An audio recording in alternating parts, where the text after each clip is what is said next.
Sir ಮೋದಿಯವರು ಬಂದು ಹೋದ್ಮೇಲೆ ಶಿವಮೊಗ್ಗಕ್ಕೆ ಸಾಕಷ್ಟು ಬದಲಾವಣೆ ಆಗ್ಬೋದಾ? ಅಲ್ಲ, ಈಗಲೇ ಬದಲಾವಣೆ ಶುರುವಾಗಿದೆ. ಮೋದಿ ಬಂದೋಗಿದ್ದು ಅವರ ಒಂದು ದೇಶಕ್ಕೆ ಕೊಡುವಂಥ ಒಂದು ವಿಶೇಷವಾದ ಆದೇಶ, ಇದರಲ್ಲೇ ನನ್ನ ಮನ ಇಲ್ಲ.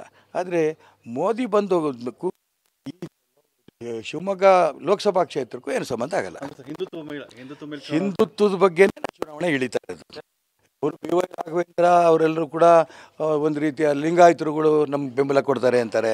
ಅಥವಾ ಕಾಂಗ್ರೆಸ್ನವರು ಶ್ರೀಮತಿ ಗೀತಾ ಶಿವರಾಜ್ಕುಮಾರ್ ಅವರೆಲ್ಲ ಈಡಿಗರು ಅಂತ ತಂದುಕೊಟ್ಟಿದ್ದಾರೆ. ನಾನು ನನ್ನ ಜಾತಿ ನನ್ನ ಜೀವನದಲ್ಲಿ ನೋಡಿಲ್ಲ. ಹಿಂದುತ್ವ ಅಂತ ಒಂದು ಹೊರಡ್ತೀನಿ. ಇವ್ರು ಲಿಂಗಾಯತರು ಅಂತ ಅಂದ್ಕೊಂಡ್ರೆ ಎಲ್ಲ ಲಿಂಗಾಯತರು ಏನು ಮಾಡಿದ್ದಾರೆ ಅಂತ ಎಲ್ಲ ಲಿಂಗಾಯತರು ಕೇಳ್ತಾ ಇದ್ದಾರೆ.